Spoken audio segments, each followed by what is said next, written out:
লিপি কেন মারা গিয়েছিল রক্তবমি করে? এই রহস্যের সমাধান কেউ করতে পারেনি। হঠাৎ করে ছোট বোনটা মারা গিয়েছিল।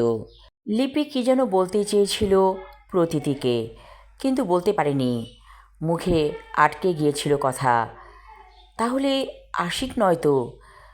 হঠাৎ করে আশিকের নামটা মনে হতেই একটু হকচকিয়ে গেল প্রতীতি। আশিকের সাথে বিয়েটা অদ্ভুতভাবে হয়েছিল প্রতীতির। একদিন আশিকের বাবা এসে বলল, আপনার বড় মেয়েটাকে আমার খুব পছন্দ। আমি আশিকের সাথে আপনার বড় মেয়েটিকে বিয়ে করাতে চাই। এমন সুপাত্র কোন বাবার না প্রস্তাবটা ভালো লাগবে? রাজি হয়ে গিয়েছিল প্রতীতির বাবা। লিপি বাসায় ছিল না। লিপি গিয়েছিল খুলনাতে খালার বাড়ি বেড়াতে। যখন সে ফিরে এসে শুনল প্রতীতির সাথে আশিকের বিয়ে হচ্ছে, এই কথাটা শুনে মুখটা কেমন ফ্যাকাশে হয়ে গিয়েছিল লিপির। এটা ঠিক খেয়াল করেছিল প্রতীতি। বলেছিল, লিপি, তুই কি কোনো কারণে চিন্তিত? লিপি বলেছিল, না, আমার কিছু হয়নি। তোমার বিয়ে ঠিক হয়েছে শুনলাম। আশিক ভাইয়া অনেক ভালো ছেলে, আমি জানি তুমি সুখী হবে। একদিন ঠিকই আশিকের সাথে বিয়ে হয়ে গিয়েছিল প্রতীতির। এরপর থেকে লিপি কেমন যেন মনমরা করে থাকতো। তাহলে কি আশিকের সাথে ওর কোনো একটা সম্পর্ক ছিল যেটা প্রতীতি জানে না? ব্যাপারটা জিজ্ঞেস করতে হবে। না, জিজ্ঞেস করার দরকার নেই, ভাবে প্রতীতি।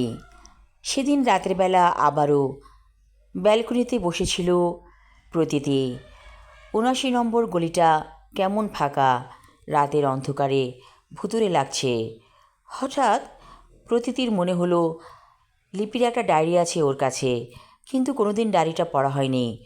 আজ ভাবলো সেই ডায়েরিটা পড়বে। আশিক ঘুমোচ্ছে বেঘোরে। লিপি চুপি চুপি ডায়েরিটা নিয়ে আসলো বারান্দায়।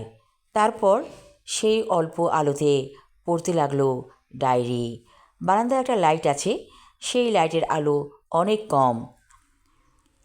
প্রতীতি ডায়েরি পড়ছে আর অবাক হয়ে ভাবছে, এ কী ঘটে যাচ্ছে ওর জীবনে। লিপি লিখেছে আশিকের কথা। ডায়েরির লেখাগুলো পড়ে প্রতীতি স্পষ্টই বুঝতে পারল আশিকের সাথে লিপির গভীর প্রেম ছিল, কিন্তু বিয়েটা হয়নি। আশিক এত বড় প্রতারণা করলো কেন? লিপি কালো বলে আর প্রতীতি অপরূপা সুন্দরী বলে বিয়ে করে ফেলেছিল? এটা তো হতে পারে না। তাহলে তো আশিক প্রতারক। আশিকের মুখোমুখি দাঁড়াতে হবে, জানতে হবে সব কথা। আবার ডায়েরি পড়তে লাগলো প্রতীতি।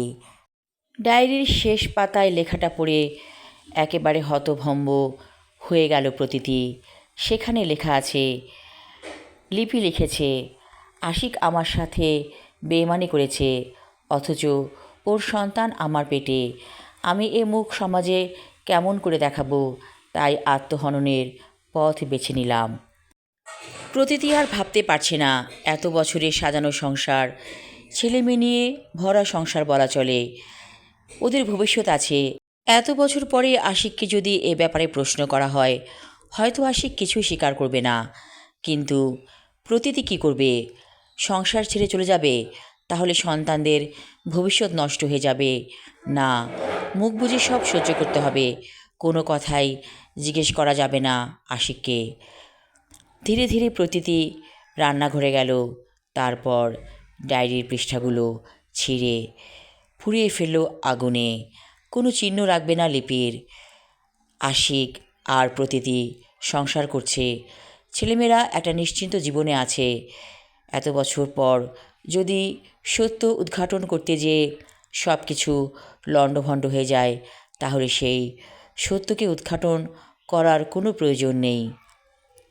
মনে মনে ভাবে প্রতীতি, আমি যা করেছি ভালোই করেছি, সব কিছু আগুনে চাপা দিয়ে দিলাম।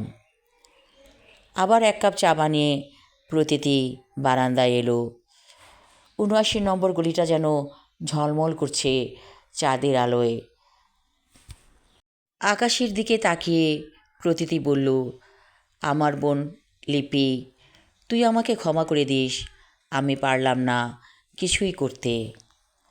আমি আমার লেখা ছোট গল্প ৭৯ নম্বর গলি পর্ব ৩ এবং শেষ পর্ব পড়লাম। আশা রাখছি সবার ভালো লাগবে। ধন্যবাদ।